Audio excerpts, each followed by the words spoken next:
So this month I'm sharing some of my close girlfriends' best recipes. This one is carrot cake and it's classic. My good friend Chantal's mom makes the absolute best and I wanted to recreate my own version. I hope she likes it.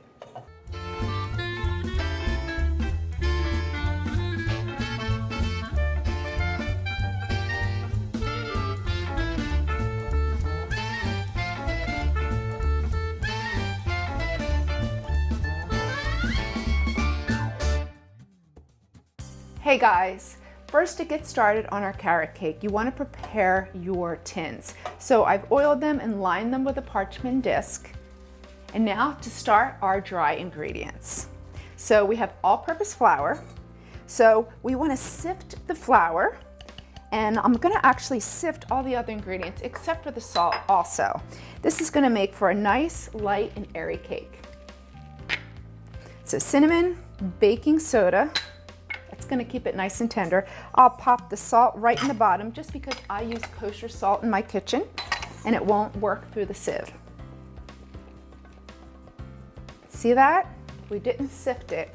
That could give us a dense cake. Now for some nutmeg. So we have our cinnamon in there, and now for some nutmeg. So I like to use freshly grated nutmeg and just a little bit. Smells so good. All right, so our dry ingredients are ready, and now we're gonna get our wet ingredients into our mixer. We have our sugar. So this is just regular sugar, regular granulated sugar. Oil, so I have a lot of oil in this cake. Don't freak out. This is what's gonna make this cake so tender. This is the trick. And then we'll add our eggs one at a time. Okay, now for the carrots. So I have shredded carrots. You can buy them just like this or peel and shred carrots. So you want a good amount of carrots. After all, it's carrot cake. So this is gonna give it a savoriness.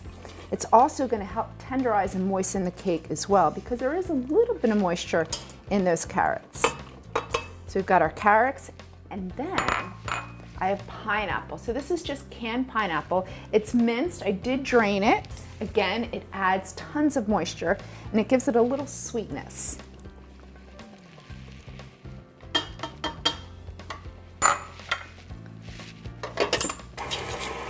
We're just gonna bring this together and then add our dry ingredients. And now for the pecans. They go right in there. Now, everything's incorporated. This is a great tip. You want to take your dry mixture, grab a piece of wax paper or parchment paper, and this is going to be the best way to keep it nice and clean in the kitchen. So that way the flour doesn't dust you. We're going to put it on low. By the time we're done adding all the flour, it'll pull together and be ready, and we haven't overworked it.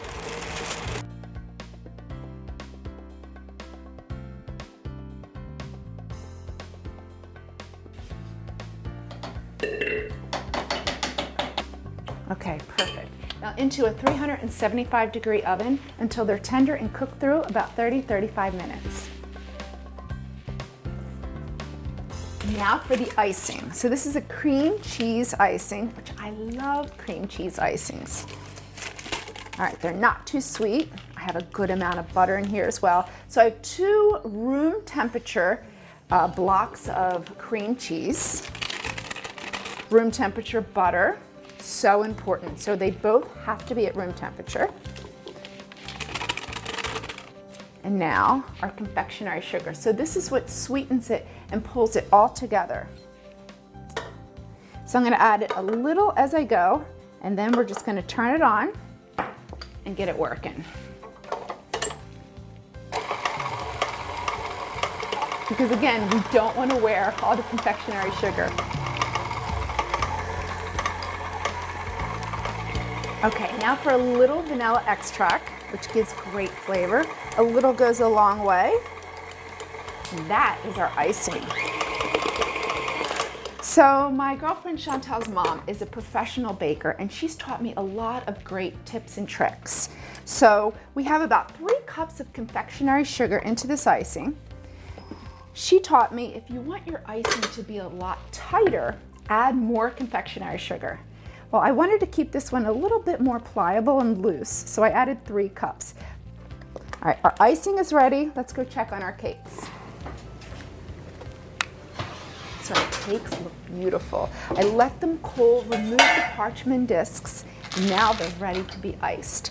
So sometimes you get that little hump over the cakes. You just want to take your serrated knife and then just gently, just keep rotating, and then just remove that top.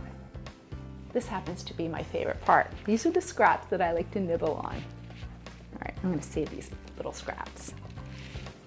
Okay, perfect. So you want to take your dish, and now we're just going to ice our cake.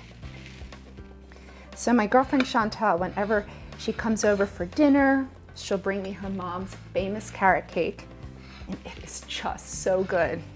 So I'm going to go over to her house for dinner and bring mine. I hope it doesn't disappoint her. I think it's pretty good. I think she'll like it. All right, and now to finish, you just want to take some more chopped pecans and then just sprinkle them right on top. This is a delicious cake to make for Easter, or bake one and take it to a friend's house. They'll love you for it. For this recipe, go to the newspaper's website and visit me on Facebook and Twitter for more culinary tips. I'm Shereen with Cook This. Until next week.